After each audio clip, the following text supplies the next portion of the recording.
The first time I used wood flooring someplace that wasn't, well, a floor, was when I covered the side of a client's kitchen island with it.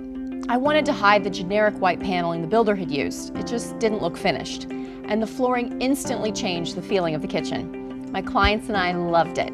Since then, I've looked for opportunities to use wood flooring in unconventional ways. And one of my favorite uses is an accent wall. It's smart, it's chic, it's surprising. Rustic, cerused, or natural wood, I can pick the style that works in my design plan. Reclaimed wood is especially hot right now for the drama it provides, but it's not always practical or budget friendly.